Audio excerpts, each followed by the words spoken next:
नमस्कार. मी डॉक्टर मच्छिंद्र बांगर महाराष्ट्रातील आणि देशातील हवामान परिस्थिती संदर्भात ताजा अंदाज देणारे. कमी दाबाचं क्षेत्र जे बंगालच्या उपसागरात तयार झालं ते मध्य भारताकडे सरकत असतानाच त्याचा थोडा कल आता उत्तर भारताकडे सरकू लागला आहे. त्यामुळे मध्य प्रदेशचा उत्तरेकडील भाग, पूर्व राजस्थान, उत्तर प्रदेशच्या काही भागामध्ये, छत्तीसगडच्या उत्तरेकडील भागामध्ये त्याचा सध्या प्रभाव आहे. महाराष्ट्रामध्येही किरकोळ स्वरूपाचं वातावरण आहे, परंतु विशेष प्रभाव नाही. बंगालच्या उपसागरात आणि एकूणच भारताच्या पूर्व दिशेने किंवा पूर्व बंगालच्या उपसागरामध्ये वातावरण बदलू लागलं आहे. कुलाबा वेधशाळेने दिलेल्या हवामान अलर्टनुसार 26 तारखेला महाराष्ट्राच्या बहुतांश भागामध्ये, अगदी नंदुरबारपासून तर इकडे लातूर, सोलापूरपर्यंत पावसाळी परिस्थिती मध्य भारतावर तयार होण्याची शक्यता आहे. पश्चिम भारत, मराठवाडा, मध्य महाराष्ट्र, उत्तर महाराष्ट्र असं पावसाळी वातावरण तयार होण्याची शक्यता आहे. मेघगर्जनेसह पावसाचा अंदाज देण्यात आला आहे. त्याच पद्धतीने 27 तारखेला किरकोळ वातावरण जळगाव जिल्ह्यामध्ये किंवा परभणी, नांदेड, लातूरमध्ये दाखवण्यात आले. तसा 28 आणि 29 तारखेला विशेष अलर्ट भारतीय हवामान खात्याने दिलेलं नाही किंवा कुलाबा वेधशाळेने दिलेलं नाही आहे. आपण या ठिकाणी 25 तारखेपर्यंतचं वातावरण जर महाराष्ट्रातलं बघितलं तर 8% घट महाराष्ट्रामध्ये आहे. अपेक्षित पाऊस हा 765 मिलीमीटर या ठिकाणी अपेक्षित होता, परंतु ॲक्च्युअल 700 मिलीमीटर पाऊस हा एकूण महाराष्ट्रामध्ये आत्तापर्यंत झालेला आहे. तशी तफावत ही केवळ 8% आहे, परंतु सर्वाधिक तफावत ही आपल्याला किंवा घट ही मराठवाड्यामध्ये 26% आणि विदर्भात 20% आहे. काल या ठिकाणी 21-22% घट होती. 2% सुधारणा त्यामध्ये झालेली असल्यामुळे आणि गडचिरोलीमध्ये जी दुष्काळी परिस्थिती होती 20%पेक्षा कमी घट झालेली होती, त्या ठिकाणी सुधारणा झालेली आहे. शिवाय भंडारामध्ये आणि गोंदियामध्येही सुधारणा दिसते. कोकण विभागात 6%ची घट तर मध्य महाराष्ट्रामध्ये 7% अधिक पाऊस झालेला आहे. एकूण पावसाचं प्रमाण सध्या 92%वर महाराष्ट्रामध्ये पोहोचलं आहे. यामध्ये सप्टेंबरमधील पावसाची भर पडल्यानंतर 97% आपला जो पावसाचा अंदाज आहे तो पूर्ण होणार आहे. जवळपास आत्तापर्यंत 18 जिल्हे दुष्काळी दाखवण्यात आलेले होते. त्यामध्ये सध्या गडचिरोली आणि भंडारा या 2 जिल्ह्यांची घट झालेली आहे. अन्यथा 19 जिल्हे दुष्काळी दिसले असते, परंतु आत्ता सध्या तरी या ठिकाणी झालेल्या पावसामुळे या ठिकाणी सुधारणा झाली आहे. त्यामुळे 17 जिल्हे सध्या दुष्काळी परिस्थिती दाखवली जाते. देशातील 25 तारखेपर्यंतची परिस्थिती आपण रात्री बघितलेली होती. या ठिकाणी आता आपण बघतो की 13%ची घट दाखवण्यात आलेली आहे. एकूण देशामध्ये 87% पावसाची नोंद सध्या 25 तारखेपर्यंत झालेली आहे. गेल्या 24 तासातील पावसाचा या ठिकाणी जर आपण आढावा घेतला तर या सर्व भागामध्ये मोठ्या पावसाची नोंद झालेली आहे. बऱ्याच विभागात कोकणासहित रायलसीमा आणि दक्षिण कर्नाटकमध्ये देखील पावसाची नोंद झालेली आहे. त्यामुळं काल बऱ्यापैकी पाऊस भारतामध्ये झालेला आहे. विदर्भामध्ये आणि पूर्व विदर्भामध्ये खास करून आणि मराठवाड्यातही ठिकठिकाणी पावसाची नोंद झालेली आहे.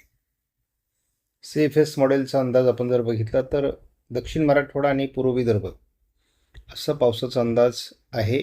दोन्ही समुद्रांमध्ये वादळी प्रणाल्या विकसित होण्याची शक्यता आहे.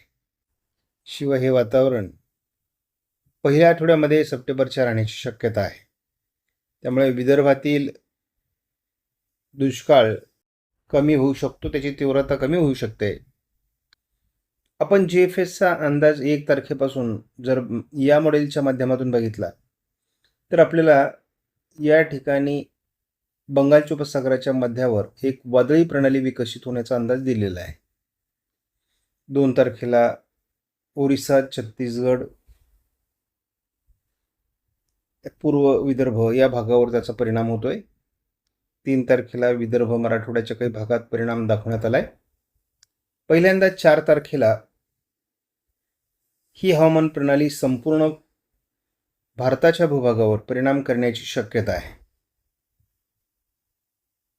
आणि हा पहिल्या हवामान प्रणालीचा इफेक्ट आपल्याला JFS मॉडेल दाखवत आहे.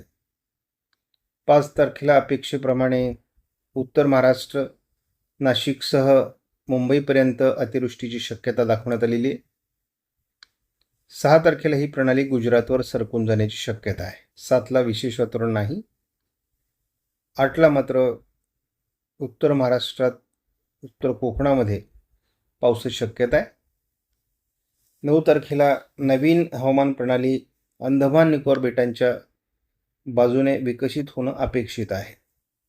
JFS नुसार आपल्याला अपेक्षित असलेलं वातावरण हे अंदमान निकोबार बेटांच्या बाजूने JFS मॉडेलने 10 तारखेनंतर विकसित होईल असा अंदाज दिलेला आहे. त्यामुळे महाराष्ट्रामध्ये अपेक्षित असलेले पाऊस हे 10 तारखेनंतर वाढू शकतात. या हवामान प्रणाल्या मध्य बंगालच्या उपसागरातून भारताकडे सरकू शकतात असा अंदाज आहे. ISMWF मॉडेलनुसार या व्हर्जनमध्ये विदर्भाच्या उत्तरेकडून आज जोरदार पावसाची शक्यता आहे. 27लाही कोकण विदर्भ पावसाचा अंदाज कायम आहे. 28ला थोडं पूर्व विदर्भ कोकण पावसाचा अंदाज कायम आहे. 29लाही पूर्व विदर्भ कोकण पावसाचा अंदाज कायम आहे. 30लाही पॅटर्न सेम कायम आहे. 31 तारखेला देखील पूर्व भारतामध्ये मोठं वादळी प्रमाण आहे.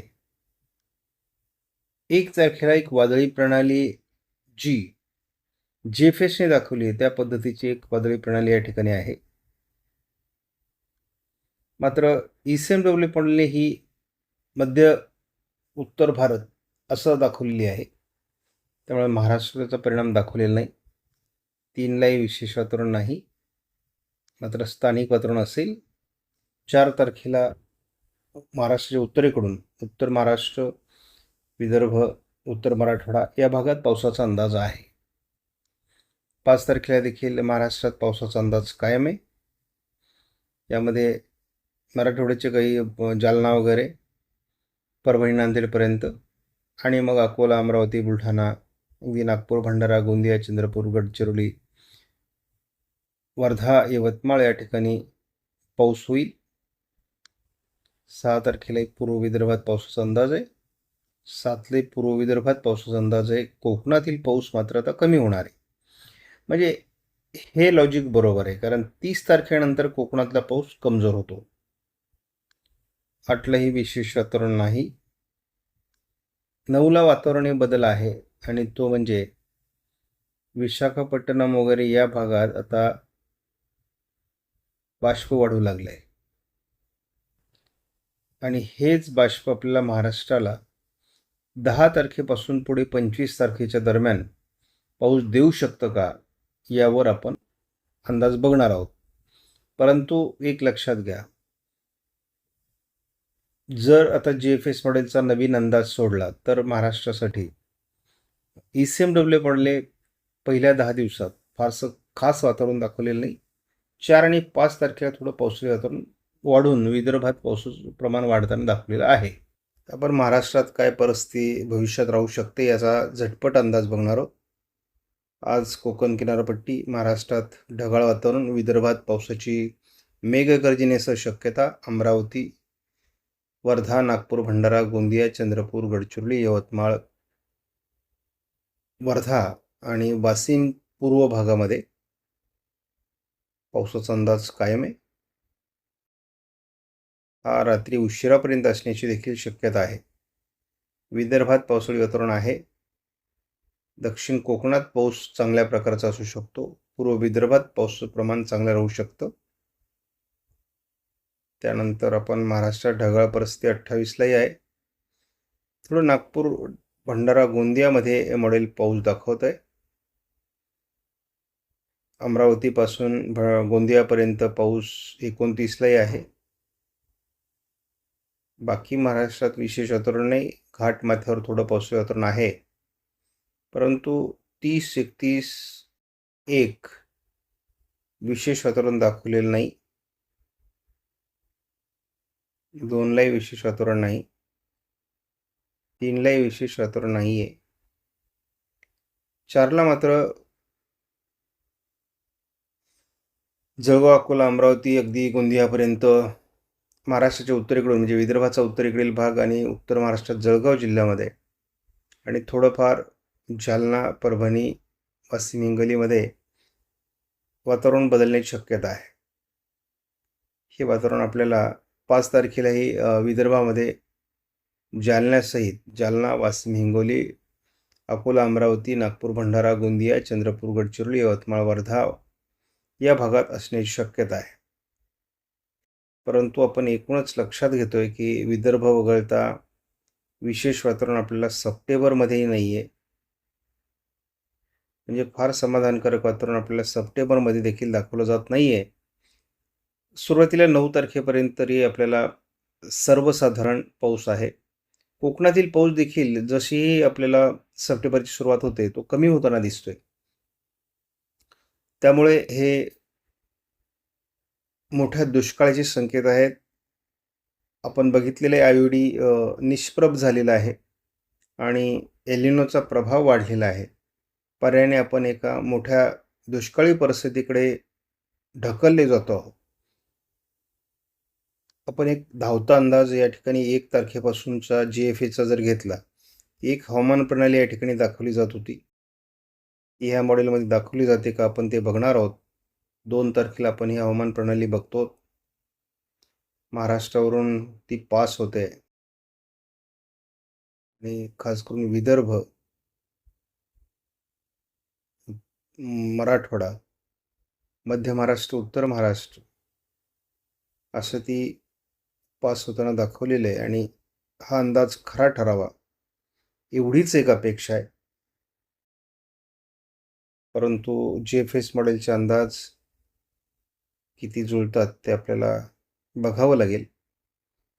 हा शेवटचा एक आशेचा किरण आहे. आपणास व्हिडिओमधील माहिती महत्त्वपूर्ण वाटल्यास लाईक करा, शेअर करा, चॅनलला सबस्क्राईब करा. धन्यवाद.